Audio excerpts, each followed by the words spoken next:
And you're very welcome back to episode 2 of our Final Whistle Women's Rugby podcast. Once again, delighted to be joined by Stacy Hanley from Galwegians and Aimee Clarke from Railway Union. Of course, the two girls are the best of friends again after the bit of trash talk from last week's podcast. But am I right in saying, after the game on Saturday, it was you were the best of friends again? Yeah. It was grand. I don't think I stepped Stacey, and I don't think she absolutely cremated me in a tackle. So I think we're all right today. Yeah, we're safe.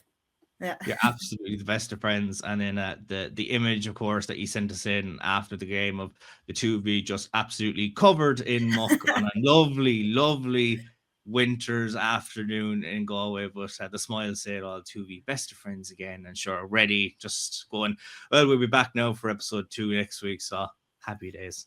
That's my tan. I don't know what you're talking about, muck. Well, I don't have tan on. That is muck. That's yeah. The life of being a forward. You take them have to pitch with you after every game. If you don't have if you have a clean jersey after a match, you didn't work hard enough. I'm pretty sure when I came up to you, I had like combat stripes and muck and all. It's always all over my face, like on all the pictures as well. Like they're everywhere.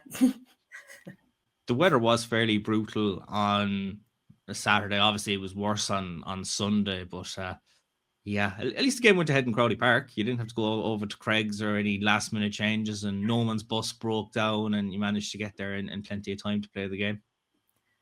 Yeah, blessings in disguise. I don't know if I'll agree if it's a blessing, because it was cold, very cold.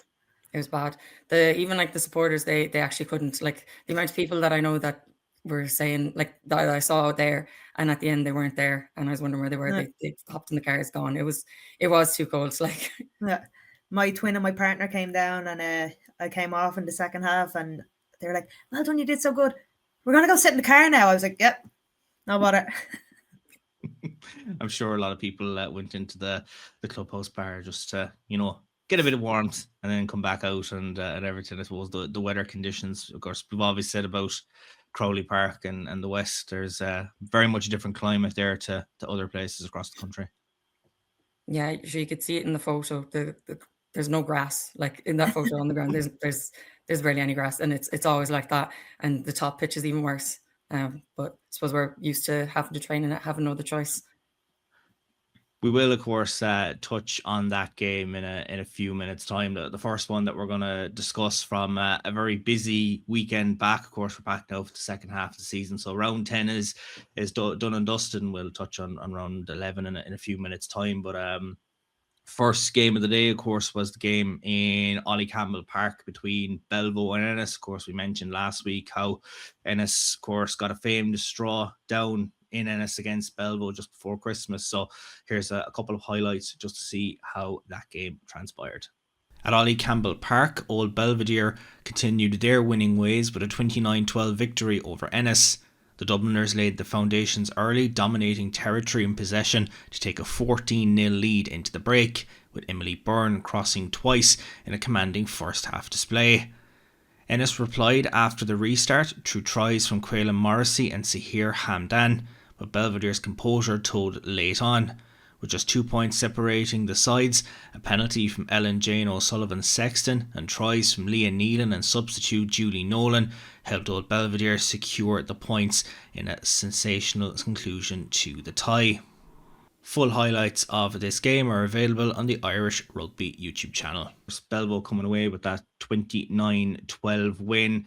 Started very strong in the first half. Emily Byrne's 2 tries, and of course Ellen Jane O'Sullivan-Sexton coming back into the squad was a big boost for Fiona Hayes' charges at the weekend. They were 14-0 up at half time, but credit to Ennis, came straight back, 2 tries, and then they're 2 points behind going into the final passage of play. You're thinking, could they do it again? Could they snatch it? But just Belvo show them what they're capable of, and finishing with a flurry to get themselves another bonus point. And Aimee, like, you just look at Belvo, like they're just a very, very strong customer, but they just have the experience and the depth and quality to shine when they're under pressure. Yeah, it's like what I said last week, that Belvo have such a sense of pride in where they play and in Ollie Campbell Park. Like there was no way that it was going to come up and be an easy game or even be exactly like the game it was beforehand. Like I was watching it, and like I think a couple of both Belvo and Ennis's tries were both, let's say, 2 meters away from the try line, and just that try line defense, like it's crucial for rugby teams. Like it's crucial to have that, and if you're not in that 3-point stance and coming up like an aeroplane, and getting that angle right, if you tackle up here, like the quality of players that are in this league, they'll just go over you. That's it. And I think that's how a couple of the tries happen. And I think that's a bit of a theme throughout the rest of the games, that on the try line day, that if people aren't getting low enough and getting in that 3-point stance and coming up and through, that's just, if you're coming against a strong carrier, they're just getting through you. Like it's like that saying, if you can't go around them, go over them, I know it was a big win for Belvo, and obviously, when you're looking at the early part of the season, points are crucial to try and get into that top 4, but marred by, unfortunately, a bit of an injury for Leslie Ring. I know, Stacey, being a iconic player yourself, like Leslie's such a massive leader, and like she's going to be, if it is a big serious injury, like she's going to be a serious blow for Belvo going forward. Leslie's going to be a huge loss. Like she's been taking that 8 jersey for I don't know how long and captaining most of their games. She really leads, and she's like someone that for Connacht I'd look up to, and she really guides everyone along. She knows what she's doing. She's been playing long enough, like she knows everything. So to have her voice and just her skill out of the question is a huge loss in the pack for Belvo. Even lineouts as well. Lineouts are one of her many strong points. So she would usually call them. I don't know now with Belvo if that's the case, but even if she is calling theirs and she's not there anymore, that like someone else really will have to step up to fill her boots. Like look, hopefully, touch wood, it's not too serious, and we will see her back in a Belvo jersey before the end of the season. That's for sure. But definitely will be a massive blow, as you mentioned there, just for Belvo going forward. But from, say, the perspective of Ennis, I know, you look at the scoreline and you're thinking, Belvo had it their own way, but when you look at it, they were 2 points down at one point. They were putting, a team like Belvo under pressure in their home pitch. And Aimee, you alluded to just how much pride they have in playing at Ollie Campbell Park. And I mentioned on last week's episode that I talked to Ennis's Michaela Glenn before coming into the weekend, and she mentioned that while they got a couple of results this year, and while a couple of other results didn't go their way, that they're not kind of concentrating on the scoreboard, that there's more to the results than what you see on the scoreboard. And I think probably reflective in that they did put in a very strong performance against a traditional top 4 side, and I think they can take massive learnings from it now going into the second half of the season. Oh, absolutely. Like I think they're the kind of games where it's almost tit for tat, where you do learn more. And I think Belvo kind of capitalized a lot on the mistakes of Ennis, and kind of like it's mistakes that come from not playing and just people knowing how to play the ref, and just pure strength and power that's been in, if you've been in the league for so long. And like Ellie got a penalty in front of the posts, like she's never going to miss that, so I think it's being careful on where the penalties are coming as well. And then I think it was off a kickoff, Julie Nolan got it, and literally seeing the space on the wing, pinned the ears back and just bang, and it was a foot race to the try line then, and just pure rugby knowledge gone. If you're going to kick to one side, you got to have the defence on that side and near enough on the touchline to get up. And if they, like, if someone can get around you with their speed and pace, fair play, but I think it comes to knowing and understanding where your kicker is coming from and where the pressure has to come up, and not letting the player get through too easy, Yeah, like, but they're very, Belvo are very strong. They're a notoriously strong team, but yeah, I think Ennis will take a lot from it. Look, they've got a busy schedule now to look forward to, and they're enjoying their first year in the AIL. So we'll see what way they're going to get on now over the next few weeks. Let's talk about game 2. Of course, the game that everyone was waiting for us to discuss. We all wanted to know about. We all wanted to know about the game between Railway, of course, and Galwegians out west on Saturday afternoon. Here's a couple of highlights from that one. Railway Union made it 7 wins in a row as they powered home to a 36-7 win over Galwegians in Crowley Park. The visitors ran in 5 unanswered tries before the interval, Aimee Clarke crossing to open their account after just 3 minutes. Heidi Lyons, Rian Heary, Chloe Pontus and Miyu Kajima would also cross the whitewash in a very strong opening half from Railway as they held a 31-0 lead at the break. Claire Bowles added another try shortly after the restart before Galwegians grabbed a late consolation try through Sarah McCormick. Full highlights of this game are available on the Irish Rugby YouTube channel. So there we have a couple of key moments in the game, and who was that person getting in for the first try of the game? They looked really familiar, didn't they? I couldn't put my finger on it. Absolutely fantastic move, and then just gets over and puts it down with ease. Definitely didn't get mauled on I don't know. I don't know if I'd say with ease. I think I had about 4 people hanging on to me. Talk us through that moment in the build-up. You know, Galwegians are defending their line very well. They're very, very strong. And then I think you just managed to spot the gap. And I think, look, we all know what you're well capable of when you just get that little bit of space. Yeah, I'm a little battering ram. But yeah, and I think it was a trend throughout the whole game playing against Regions. Like, they did not want us to score. Like, no matter what, like and I know that's the way the game goes. You don't want the other team to score. But like, you could really tell, like, there was no way you were getting past, and if you were trying to, it wasn't going to be an easy way to get past. But I think what happened was, I don't know whether we played on one side and we just quick ball out to the wing, and it was kind of like that. It's a slow, hard pitch, and like, you're kind of on a bit of a slope as well, so it's hard to work up that slope and hard to work across it. And I really do. I think the speed of the ball and the bounce of the ball it's all luck and skill and talent. But I think it was mostly luck that let me get that try, to be fair.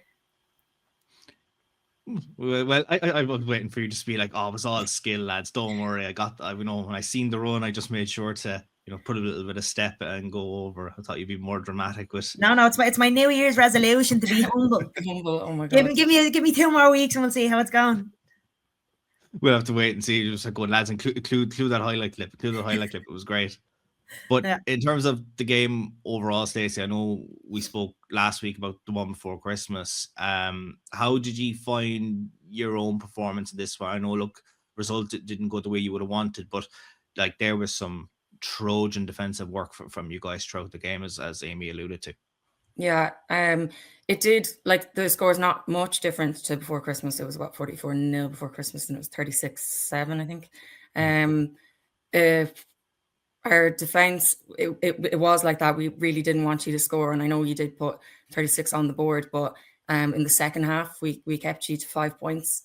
So I think our defense, we always are slow to start, and it's just a habit we have. For some reason, it takes us at least 10 minutes to get into a game. Trying to go from the start is something that just we have to work on. And I think if we were able to go from the start, it could have been a slightly different game. It could have been even closer. If we were able to put the performance that we put in the second half, in the first half, it could have been different. But like you said, with the defense, it was tiny little work-ons. It was trying to get man on our fold, and our work rate was all impacting that. And we were just mismatching numbers. So just the aim throughout it was to fix that, to make sure that we were nearly man on. We were reading where the ball was going and lining up a player rather than going the wrong way when there's no need. So I think there was like an overlap. You had an overlap of at least 3 players on our winger Keela at one stage. And towards the end, I know there was one score in the first half you got on the wing, and it was just a one man overlap. And even then I was like, look, positive, that's an improvement from the last one. That's one person. We can fix that. And then defense in the middle, there was a lot of times that you were like battering away, pick and going at our try line. And I think our defense was like especially important there. You could have got a few more scores under the post, but I think there might have been the odd ball held up, turnover, even one of the mauls, we managed to somehow ball popped out and touch it down over our own line. So I can't really fault us too much apart from the slow start if we were able to keep that up. It's the result of that game has made me and I think the rest of the team excited to go into the next few games with our heads up. Yeah, and I think like if you look at the score, so yeah, it was 36-7, but that I was looking back on scores, like that's the first time like you put points on us since 2024, not 2014. But like and like I think that is a credit to you, just now, like that you didn't stop, and it was try line defense and we got a yellow card, but you just kept hammering away, and I don't think you were coming out of that half unless you had points on the board, which like an absolute credit to you. And I think your backfield was defended fairly well as well. When we set the kick down, the wind was it was blowing a gale, but there was a good few kicks in the game that was really like well placed and stuff, and kind of might have caught us out on the jump as well. But like I really do think that there is a lot of positives for both teams to come from that game. You know, like we definitely got a lot of learnings as well, and I'd hope as well as Regions would. You know. I know Railway won the first half, but Galwegians won the second half, so I think we'll call it a draw. Yeah. I'll take that. Yeah, draw. I won't. No. Dora, you still get your try at the end of the day. Let us have something. You just come in the party after. There you go. Oh. No parties in January. No. Absolute dry January. Everyone's sensible. Yeah. Have to calm things down now after the busy festive period. But I know, Stacey, like you had say those moments last year where, you know, with injuries and so on, and we mentioned it in the past, just how you kind of had to pick yourselves up from a couple of games. But I think this time around, and you kind of mentioned it there, like there's a lot more positives you can take, I'd say, going into the second half of the season this year as opposed to 12 months ago. So I think, you know, you'll be looking forward now to Blackrock this weekend, and of course we will touch on the fixture list coming up shortly. But there is a lot of learnings that you can take, and I think it's just all positives, and not just you know, look too much into, you know, the last couple of results as well. There's loads of positives. We were disappointed before Christmas, but we're still better. We're still doing better. We're still improving. Like that match was still an improvement on before Christmas. And I know last year we did struggle with injuries, but this year we're still fielding full teams. It's still competitive. There's still girls being left off squads that are disappointed every weekend.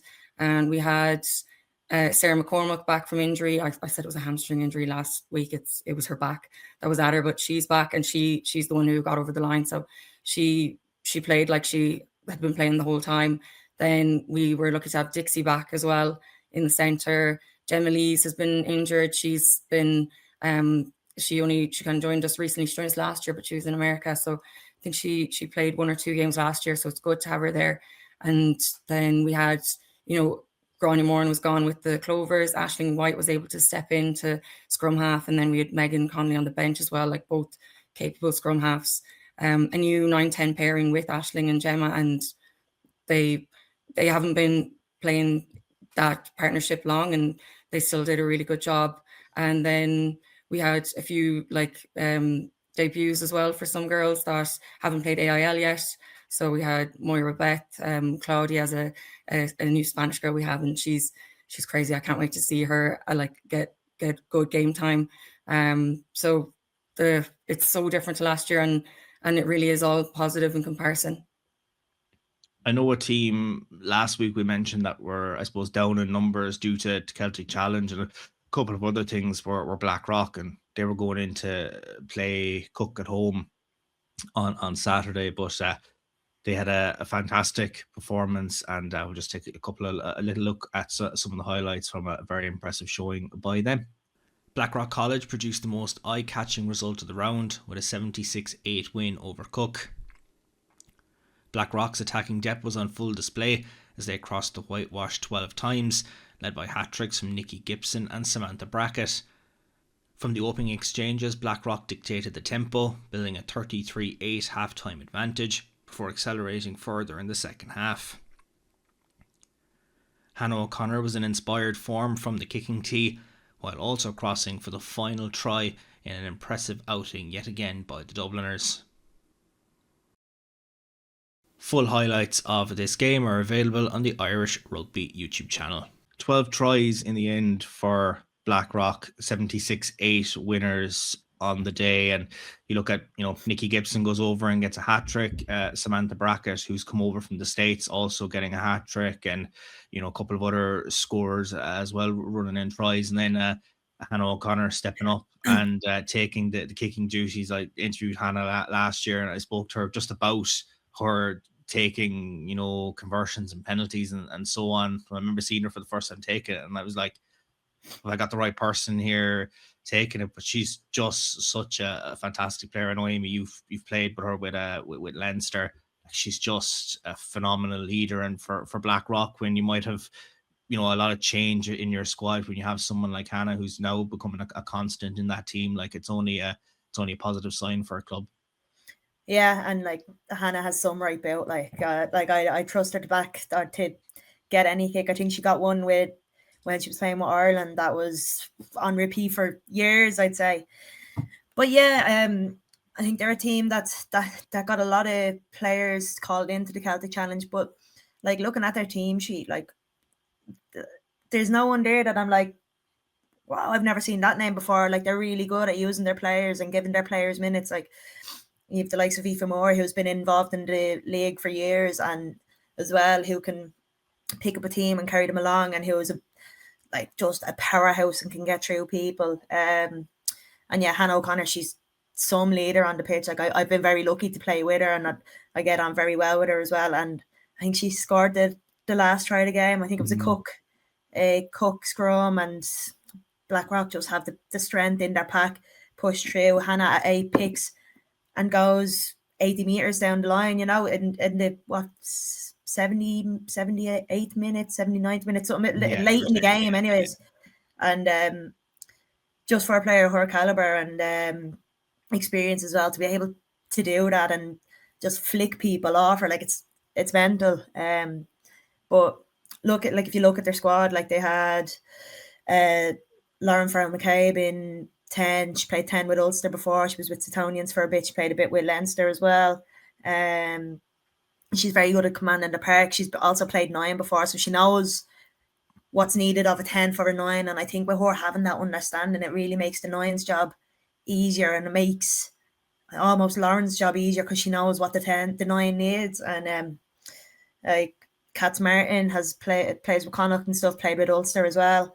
Was involved with Leinster for a little bit as well. Like if you give her an inch, she'll take it.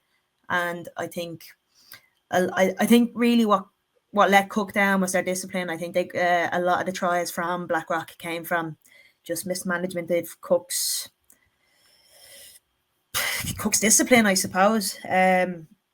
But I don't think they could keep up with the speed that Blackrock were playing at either. Like there was girls with Blackrock that were carrying the ball, would get one tackle on them, but the ball was still free and they were able to get the offload, and the linear attack was just like it was a credit to Blackrock. It was really enjoyable to watch, And from Stacey, like a forwards perspective, when you have 2 of your forwards that go over for hat tricks and 2 others, Hannah included, that get a try as well, like I suppose it's great to have scoring efficiency kind of all over the park.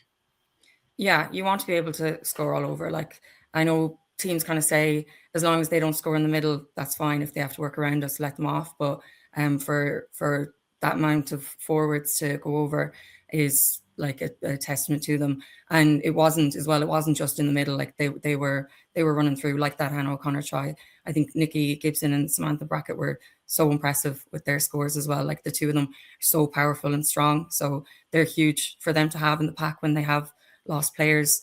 Aoife and Ava, the 2 props, were on fire as well with massive carries down the middle, making that ground for other players to finish the scoring for them, and the hands as well, the offloads. It was just constant.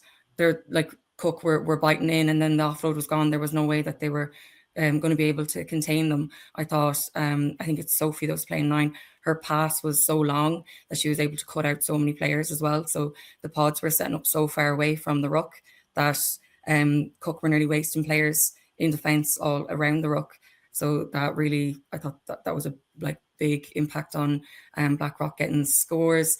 But yeah, I was outside and in the middle of the pitch. They got maul scores as well as running through. So their set pieces as well as their open play are still so strong. It's I know we have them coming up next. It's not going to be easy at all. They're still top level. Absolutely, they've won 9 games in a row now since tasting defeat to UL Bows at the start of the season. They're in red hot form, but the team who have recorded 10 wins from 10, of course, is the defending champions in UL Bows. And here's a couple of highlights from their clash with Ballincollig on Saturday.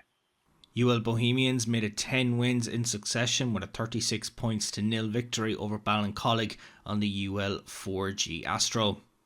Bows struck early through captain Chloe Pearce and never relinquished control, crossing for 5 first half tries to lead by 31 points to 0 by the interval. Claire Bennett and Clara Barrett were both prominent in attack, with Bennett crossing for a brace of tries alongside the captain Pearce. While the Bows defence remained watertight throughout, as Ciara McLaughlin capped off an impressive performance with their last try of the game in the closing exchanges.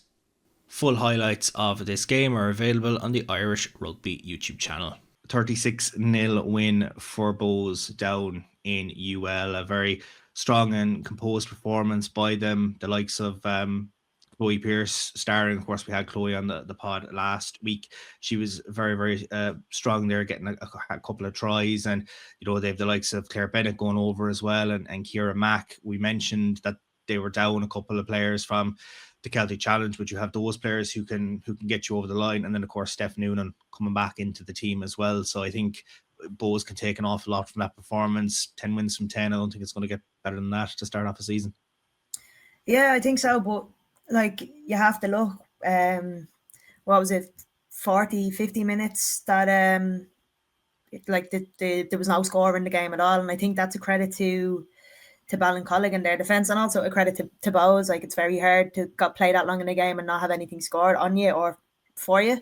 Really, really exciting and really fantastic to see the addition of Steph Noonan back. I know she was struggling with a knee injury, and she was there starting 12 this weekend, I think it was.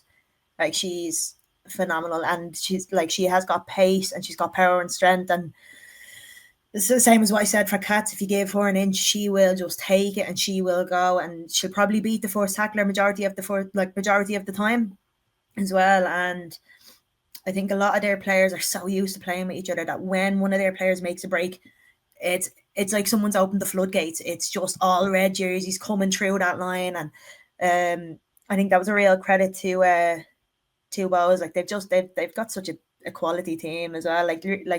If you look at that team, there's nobody there that you would say, oh, they should be there instead. That's away with Clovers or Wolfhounds, that's it's a 5-star team. Absolutely. But you look at the game, and Bows went 31-0 up after 25 minutes. They hit hard, they hit fast, they built that margin and that foundation in place to get the win. But then it didn't take until maybe the last few minutes when Ciara McLaughlin went over for their last try. Ballincollig battled really, really well. I think it was a combination of Bows' very, very strong defensive work, along with obviously Ballincollig doing it at the opposite end of the field to limit the chances. But I think, Stacey, they can take a lot from that performance. That I know they didn't score against someone like Bows, but they limited their chances as well. And I think if they can put those performances right into taking on a couple of other teams, they might get a couple more points and move them up the board where they're currently sat 8 at the moment. Absolutely. Defending is the most tiring thing to do in a game. So to do it against the top team is going to be even more tiring. To do it well and successfully for however many minutes they did hold UL Bows out for is really, it's nothing to... It's good. I can't get my words. They can be proud of that. And I think they were missing, they had 3 Clovers call-ups as well, which would have been key players for them. Aimee McGrath, I think she got player of the match for Clovers. She's not involved. Amelia Green, Orla Morrissey. So to still be able to put up a fight for a good amount of the game was a testament to them. The scoreline, like it's not far off the Galwegians Railway scoreline, just that we managed to get on the board once, and I'm coming away from that with positives. We're coming away from that with positives. So I hope Ballincollig as well can see that there obviously is improvements, and that they can just learn from it and hopefully improve from there. Last game of the weekend was between Wicklow and Tullow, and here's a couple of highlights from the game down in Ashtown Lane. In Ashtown Lane, Wicklow delivered a powerful second half performance to defeat Tullow by 38 points to 10. Wicklow built steadily in the opening half, crossing 4 times to take a 24-5 lead at the break. Aimee Clarke crossing for their first try after 5 minutes. Tullow showed resilience, but Wicklow's pace and support play proved decisive, with second half tries from Faye O'Neill and Nicola Schmidt sealing a well-earned bonus point win for the home side. Full highlights of this game are available on the Irish Rugby YouTube channel. Another big result for Wicklow, and it keeps them, I suppose, on the gas to try and get into the top 4 places and just keep the momentum up. Very strong performance, 24-5 up at half time, and just kind of continued to set the pace. I know, Aimee, you said it last week. It's a hell of a place to go when you're taking on Wicklow, and I think they just showed exactly what they're well capable of on home soil. Yeah, exactly. And look, you can tell that it's a pitch they're used to training and a pitch they're used to playing on. Just with Beth Roberts' kicks, I think she's a fantastic talent. I think she has a really nice build on her as well. I know one of the first tries that Wicklow scored, it was a crossfield kick down. Tullow just got caught out there, and he had one in the backfield. She ended up getting turned over, pick and gone, and Wicklow scored. But Tullow weren't going to let that mistake happen again. So I actually think Tullow's try, like the try at the end, another crossfield kick, winger catches it, and she's like, no, this time backed herself, took her on the edge, went straight up. And Destiny, I think it was, that scored. Destiny Moses, yeah.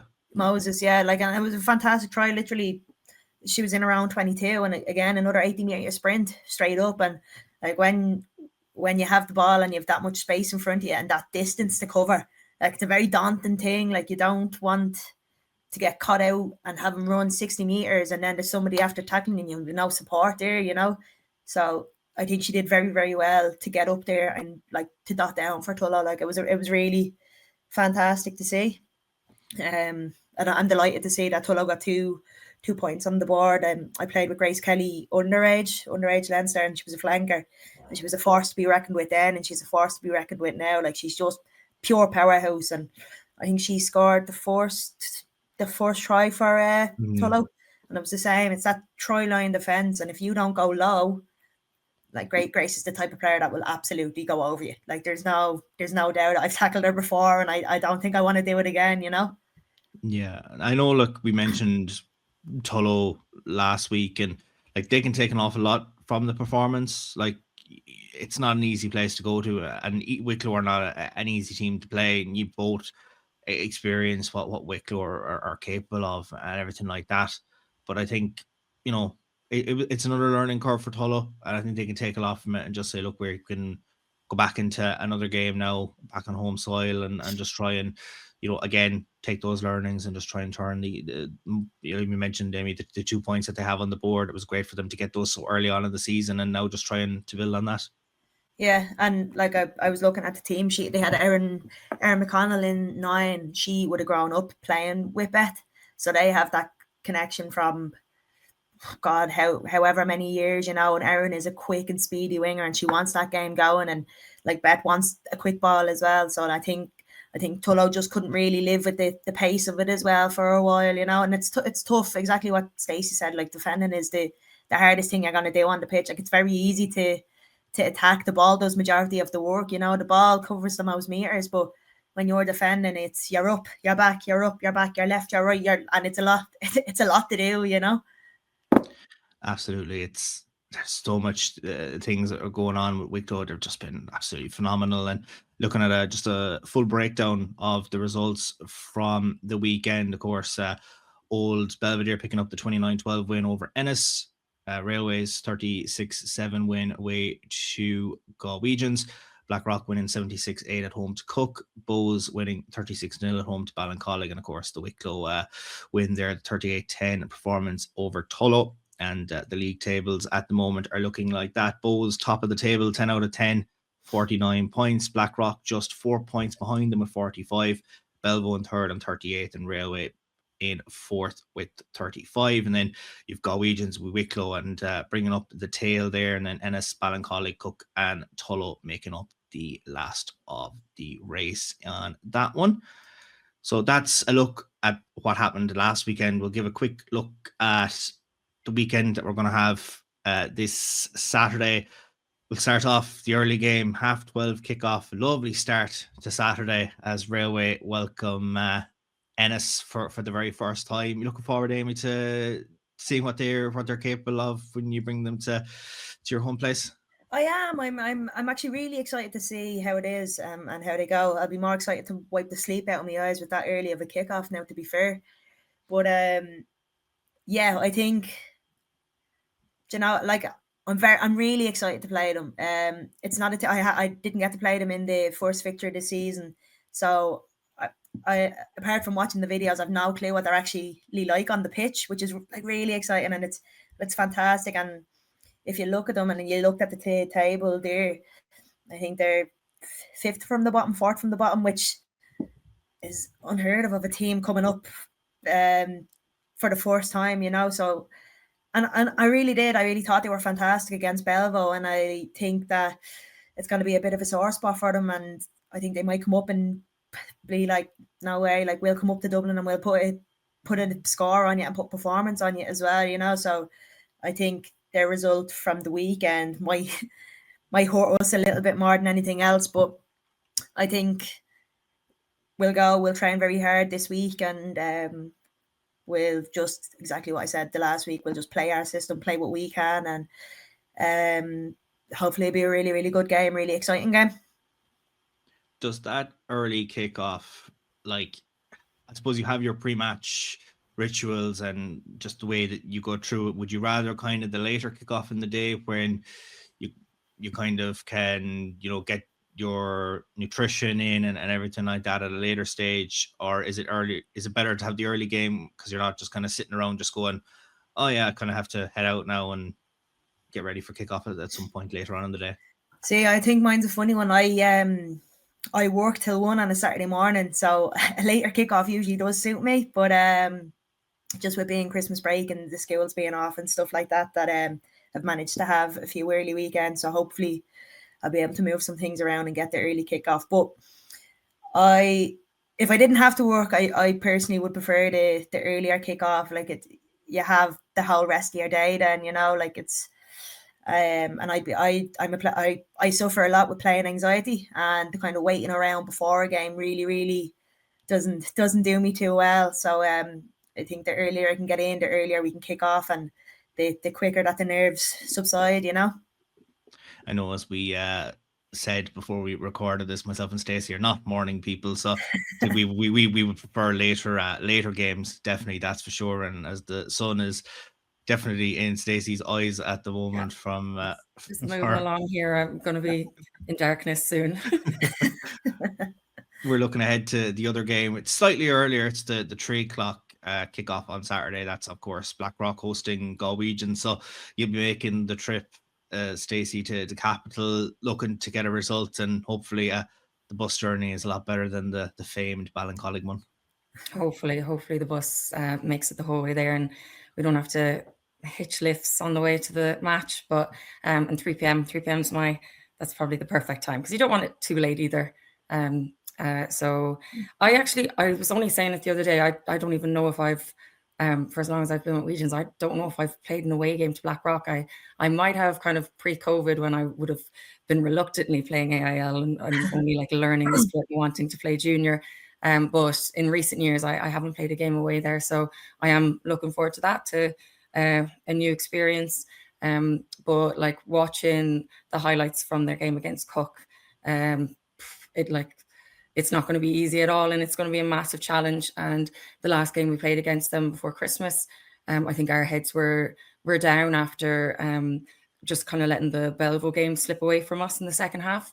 So we already went into Blackrock with not the best attitude probably. So I'd hope that this time we can kind of come back with a vengeance and put it up to them. But the quality of rugby they played last weekend, it is going to be a really hard fought battle.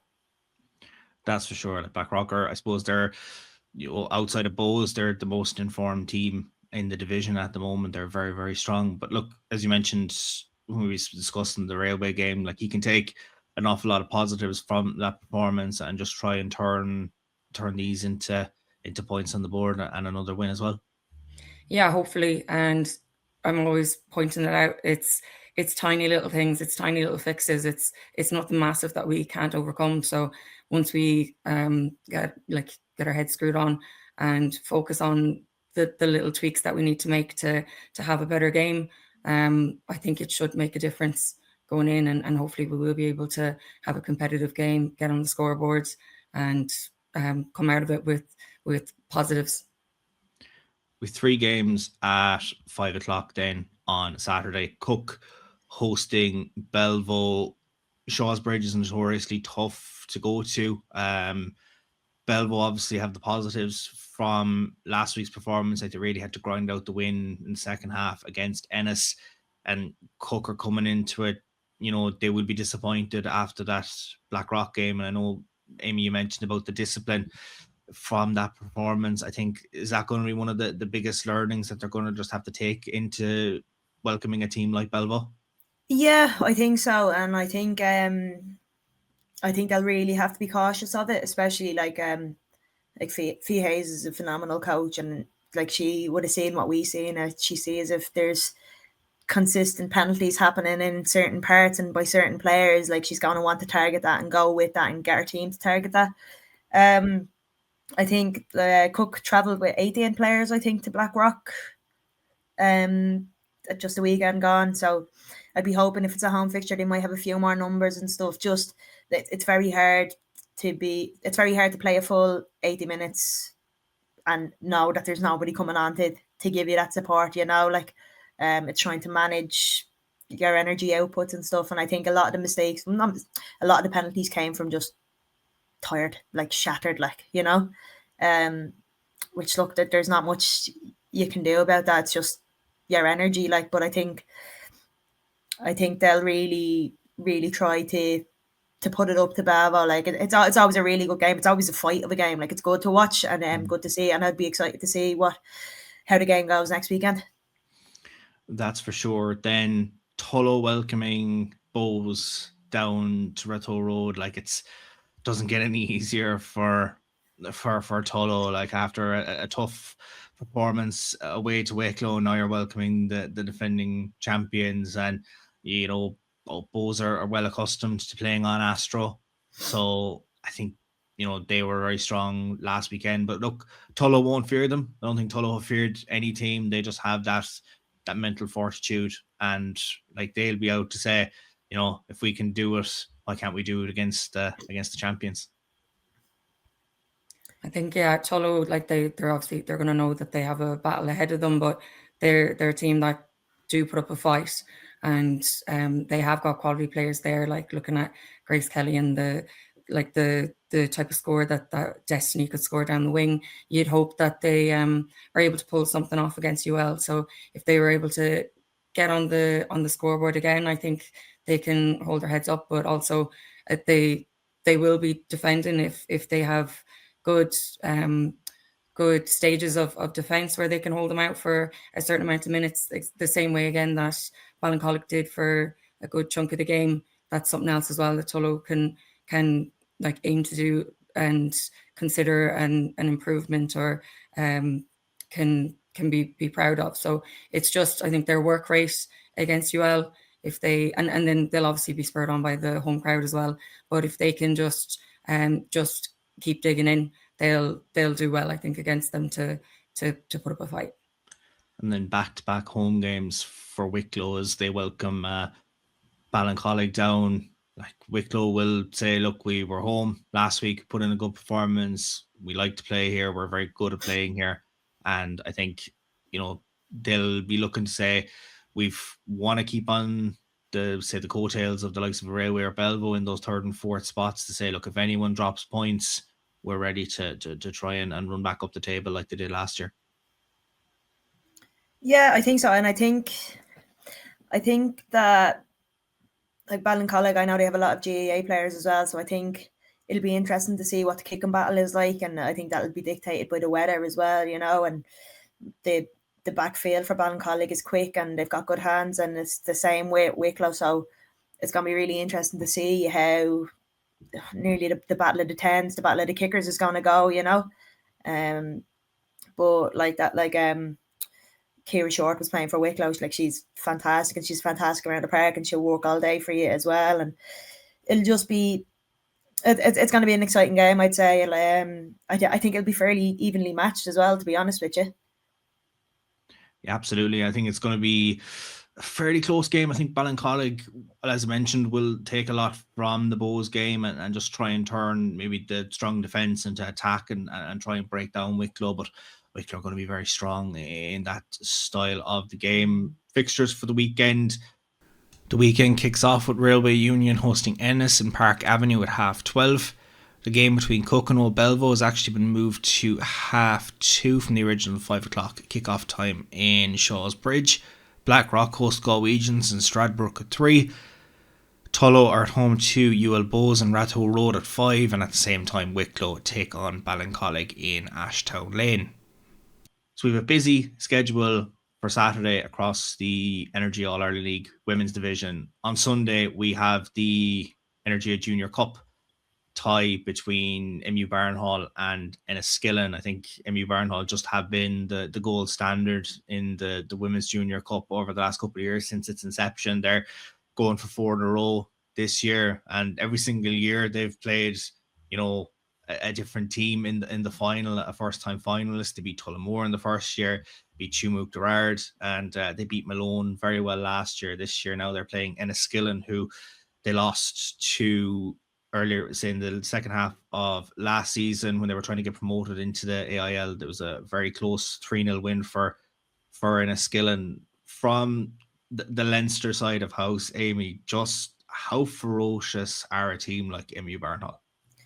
They are like a force to be reckoned with. I think they've won every game or majority of the games the last 4 years. I know when I was playing junior rugby with Railway, I hated to go and play in Barnhall. I hated it, and I'll hold my hands up and I'll say that as well. But they've got such quality in players there. They've Prudence, Katelynn Doran, Órfhlaith. They've just got such a class amount of players there, and they're really lucky they're backed with the college. A lot of the minute scholarships play with Barnhall and stuff, and they've got a really strong seconds team that's kind of pushing the first team on, but they played, I was looking at the results of the Leinster League yesterday. They played Balbriggan and it just ran away with it, it's and that's usually what happens with majority of their games. And I know if they win the weekend, one of their strong players, Ciara Faulkner, has after been injured with her knee. I know that if they win this, she'll be itching to get back. I think her return to play is only a couple of weeks away, so I think they'll be really pushing forward for this to come true, Yeah, I know there's someone like Abby Healy as well. She was influential in that win over Queens to book them into this final. Of course, Enniskillen, a first-time finalists, they beat a very strong Tuam team to get here, and Tuam are very strong at the junior rank. Stacy out west, they're notoriously strong. Of course, they were Tumuk Gerard. Now they're, they've transitioned into just being the one club name, but they were very, very strong. But Enniskillen, put it up to them, and I don't think when they're coming into a final of this competition for the first time against a team like Barnhall, they're going to want to let the occasion get the better of them either. Yeah, absolutely. Especially when it is a first-time thing. Tuam have been kind of the Barnhall nearly of Connacht. They've been winning every league for the last handful of years, and they have lost a couple of players to, I say, a few of them would have come to us, so like we're very grateful for that. They want to be playing at AIL, so there is there was that kind of loss for Tuam that would have resulted in them probably not being as strong as they could have been. But Enniskillen have been getting better and better. You kind of see them getting further and further year on year. I think they won't take it lightly anyways. And I know they're missing, so they did have Sophie Barrett. I think India Daly was playing with them as well this year. They'd obviously be two massive players that they will be missing, but they've been missing for, I'd say, the last few games. So hopefully they've managed to kind of fill those gaps and don't let nerves get the better of them. And it'll be interesting to see. Anyways, it can go absolutely either way. I think Barnhall winning would probably be nearly a sense of like a bit of relief for the other teams in the Leinster division. I think they're probably sick of coming up against them, and Barnhall nearly always coming out on top. So otherwise, Enniskillen, like a team up closer up north, it'd be nice as well for a second team up there to make it up to AIL, to kind of broaden the catchment of these AIL squads, maybe pull in a few different players, just kind of take the centre away from Leinster and Dublin. So either way, it'll be a good game, and both teams, whether they win, they'll have a lot to gain and a lot to learn from it.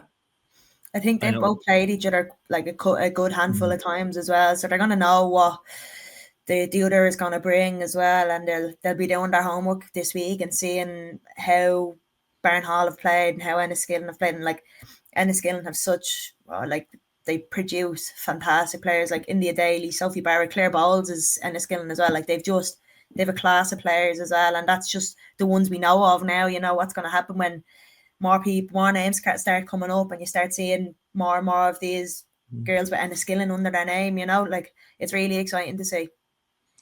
And I know that Sophie and India both got 2 tries each in that game against Tuam. Like they were vital cogs in the machine to get Enniskillen over the line, and I think they will be a huge loss. Maybe, I know it is clashing with the Celtic Challenge on Sunday. Maybe they do get released for Enniskillen. It will be a massive boost for them if they do have them made available. But as you mentioned, Stacey, if they haven't been made available, I think they've become accustomed to it now over the last few weeks, just with their preparation work, to kind of say we're going to just have to move the team around ever so slightly. So I think we'll have to watch this space and see just what the team sheets say coming into Sunday, of course, at 2:00 kickoff in Dundalk, to see will MU Barnhall become 4-time champions in this competition and be the only team on the Roll of Honour, or can Enniskillen become champions in the first time of asking.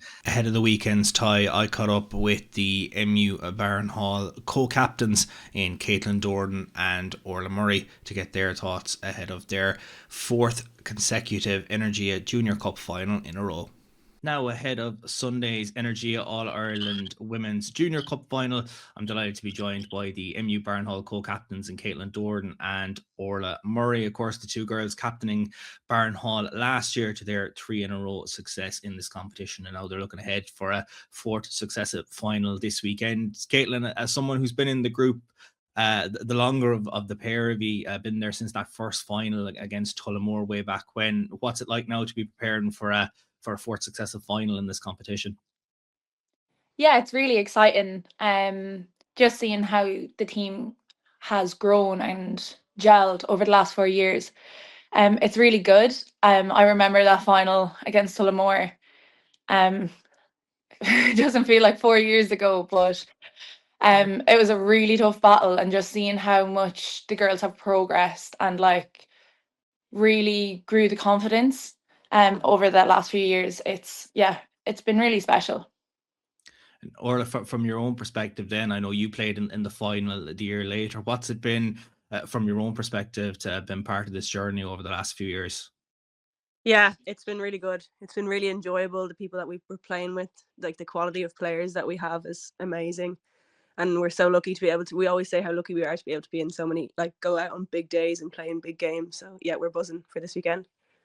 I know you're missing a big player in the form of Ciara Faulkner. I mean, Ciara has been a vital component in the squad since the last few finals. I think she's been a big miss from the squad this season, but I'm sure she'll play a vital role off the field on Sunday. Yeah, 100%. She's been a cog in our backline for so long. So good, such a good player, and we're so excited for her to come back soon. She's nearing that time to come back, so we're really happy and excited to see her out on the pitch again. As I've mentioned, you are going into the fourth final in succession, Katelynn, but will there be many nerves amongst the squad now going into Dundalk on Sunday? Yeah, I think so, but good nerves. I think if you're not nervous before a match, there's questions to be asked. And the girls prepare for every final the same. Like, just because we've been in the competition for the last 4 years doesn't mean it has any less importance to us. So the nerves are there. We're playing against a really strong team. So yeah, we're just going to use them in the right way, hopefully. And from that perspective, like, I know you've played Enniskillen before, and it would take you back to say March of this year, playing them in that promotion semi-final. They came out 3-0 winners on the day, and it was a very, very close game. And I'm sure from your perspective, you'll be looking that it's going to be a fairly close battle again on Sunday. Yeah, we're looking forward to a tight game, a challenging game, one that we enjoy, that type of rugby, I suppose. And yeah, it's exciting. And I'm sure, Katelynn, you would very much agree with that one as well. Yeah, 100%. We're looking for a battle. We're looking for a competition. So having that in a final will be great. We had a lot of work-ons after that 3-0 defeat, but it's a new year. The girls are raring to go. So yeah, it's very exciting. And on that, Katelynn, like when you look at, say, the campaign to date, I know you looked at the scoreboard from that game away to Shannon that kicked off the campaign in the quarterfinal, and then it was a fairly close battle with Queens in the semi-final. I think you've been very much pushed to the limit in that semi-final. Would you admit? Yeah, Queens were an excellent team. They played really good rugby. And I think that's what we lacked in the last few years, was that competition coming into the final. And the teams all over Ireland have really stepped up, and the growth in women's rugby, you can see it. So this year we have been tested, but we're grateful for that test. So hopefully it stands to us. That's it. And Orla, just, I suppose, preparation wise, I know you've been in the final before. When you look at Enniskillen, like, Enniskillen haven't been in a final of this competition in the past. You're obviously going into the fourth one now. Does that make it easier just for your preparations, or does your preparations change regarding going into these type of big games? I suppose it's just excitement levels go up another notch, and everyone's raring to go. It's not just a normal week, although we do take it like a normal week, but we allow ourselves to feel that excitement and to feel those nerves, because it's all good things and leads us into having like really good performances. So yeah, no, it's just excitement levels are really high.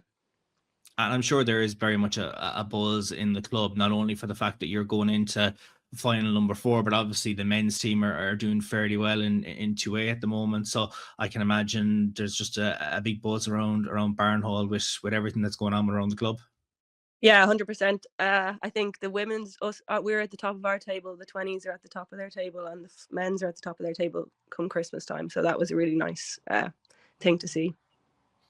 That's it. From Katelynn, your perspective, looking into the big game on Sunday, obviously being the 3 in a row champions, the only ones that are on the roll of honour, naturally enough, all eyes are going to be on yourselves to deliver a performance, and maybe the favourites tag goes on you guys ahead of someone like Enniskillen who haven't been in the final. Will you read much into that kind of stuff, the pressure that comes with being a defending champion on Sunday? Hopefully not. like we want to take the game like any other game. Like we go out every week to put a performance up to the team that's in front of us and deliver back to our club.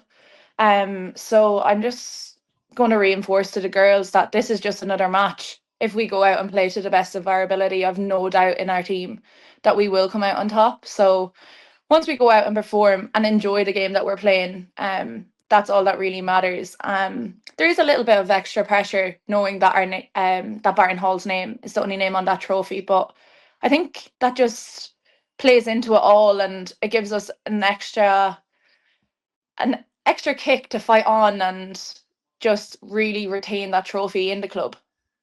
Yeah, and I know you've made history in the past winning it in, the inaugural season, then made history winning the 2 in a row, then made history making it a three-peat, and now you're looking to make it a 4 in a row. So it's another historic moment and something you'll be really looking forward to.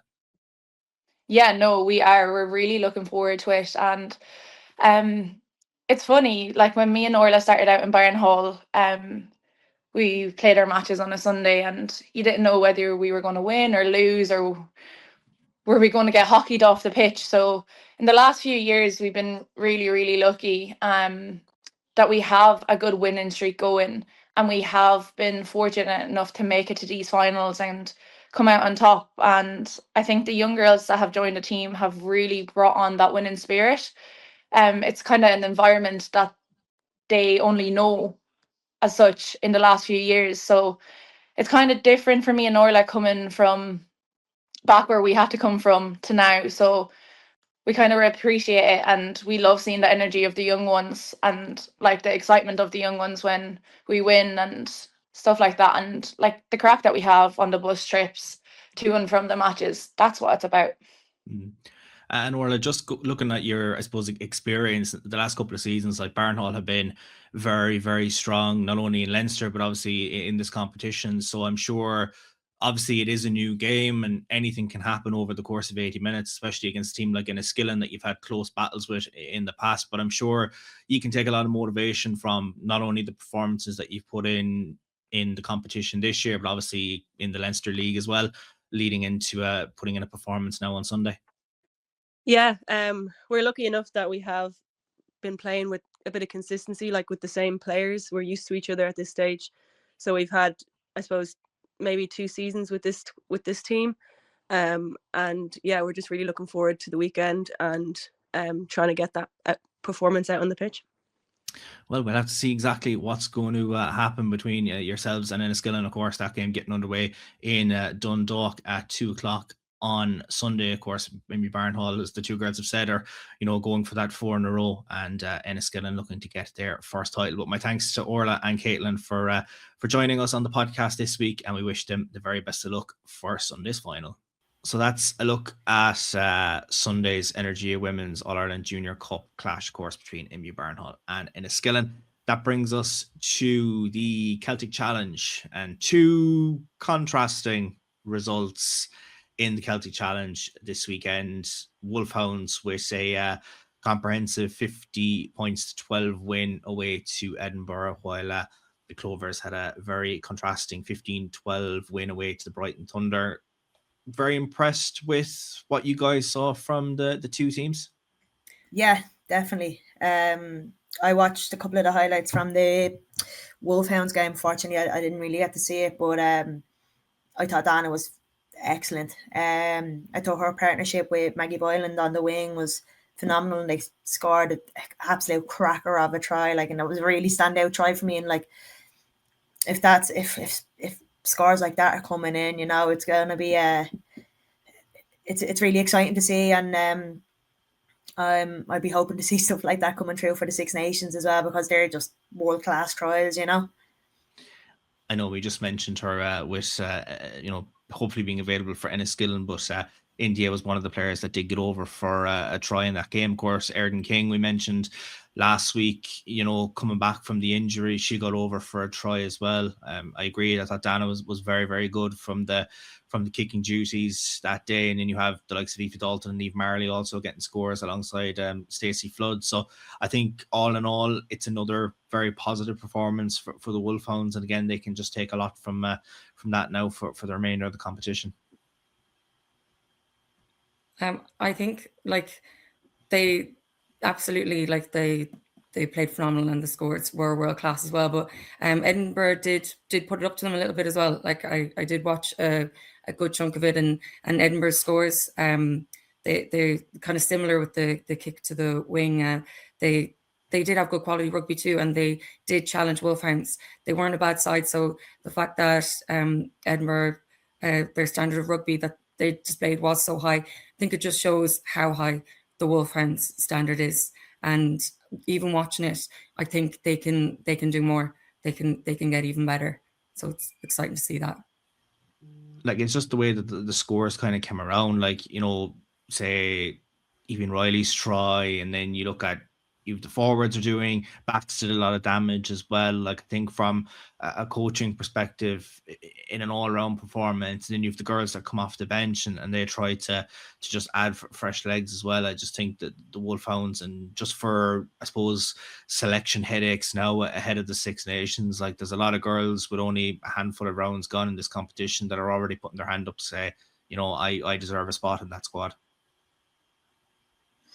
Yeah, definitely. And I've been lucky enough to be coached by Pop. Sorry, the Aimee Clarke, the head coach of the Wolfhounds, and he's got a really fantastic background group in with him now. He has Ben, the Leinster head coach, is in doing some backs and attack stuff, and they've Matt Gill coming in doing some set piece work as well. So coaches that have been involved. I know Matt was the 18s or the women's 18s Irish head coach as well, and he's the national talent head coach as well. So he'll know a lot of these players. Like they're a young group coming up through, and he'll know a lot. And even just from watching them play the 20s Six Nations, is got like a lot of the girls are up for selection for that as well. So it's going to be really exciting to see both the senior side and the 20s Six Nations coming from both Clovers and Wolfhounds, you know. As I mentioned, a fairly contrasting result then for the Clovers. 15-12 it finished up. They were, you know, well on top for, you know, the start of the game, and then Brighton Thunder came straight back, and you know, it was 12-7 at half time.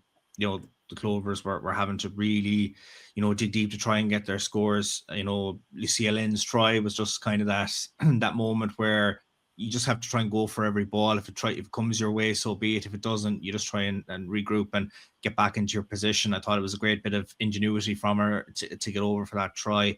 And Emily Foley getting the one before, and Katrina Finn doing very well from the 10 spot again. I think she's really grown into that role over the last couple of years. Yeah, it was a tough battle for the Clovers. Obviously, they were kept scoreless in the second half, so they would have put in a good defensive shift as well. The likes of the players that they have, like Emily Foley, I'll be biased obviously because she's Galwegians, but she is unbelievable on the wing. She's so strong. Her step is ridiculous, and her acceleration. She's so hard to keep quiet. She's like a little pocket rocket, and she's always in the right place then to get the ball. So, you know, being there to receive the offload off Aimee to get and then to have the strength and power to dot the ball down in the corner. She's really putting her hand up, I think, on the wing as well. Katrina Finn, I think you can kind of see her confidence grow, since over the last few years, with her getting more playing time there. Obviously being contracted now, she's really just kind of taking risks and trying different things. And a lot of the time then they're playing out, and obviously she is so strong off her boot. So it's good to see the few players there that are putting their hands up even when the games are closer and it's a battle. We will let you be biased to talk about Galwegians as much as you want, and give Aimee the chance to do the same for Way. That's for sure. I'm not gonna deny you the opportunity to do that anyway. We'll let you fire on with that one. This weekend, doubleheader for the two Ireland squads. The Wolfhounds playing the Brighton Thunder on Sunday at 12, and the Clovers playing the Glasgow Warriors at 3 in the Affidavit Stadium there up in Ulster. They're two big games. I think having the home support kind of back to back will be very good for the two teams, just to put in a couple of other very strong performances. Yeah, I think it'll be interesting to see the Wolfhounds and Thunder's game as well, especially with the scoreline of the Clovers game the week before. And then the 2 weeks previous, the Clovers and Wolfhounds game, so I think it'll be a really exciting game, and I think it's going to be a game that could potentially flip the scales, if Wolfhounds keep on form and keep winning. I think it'll be no stopping them for the rest of the season, but I think if Thunder can get in and get the win, I think it's all going to open up in the Celtic Challenge, and I think it's all going to be to play for then, So it really is shaping up to be a massive weekend. We've 5 big games across the Energia All-Ireland League Women's Division. Of course, Sunday we have the Junior Cup tie between Barnhall and Enniskillen, and of course the Celtic Challenge as well with the Wolfhounds and Clovers, both in action. We'll have plenty to digest for next week's episode, and hopefully we'll have 2 wins to discuss for the girls this weekend. So we wish Stacy and Aimee the very best of luck for their respective games this weekend. That's all for this week's episode. We hope you've enjoyed listening to the three of us ramble on for the bones of an hour, or if not more. That's episode 2 wrapped up, done and dusted, and we'll catch you for episode 3 next week.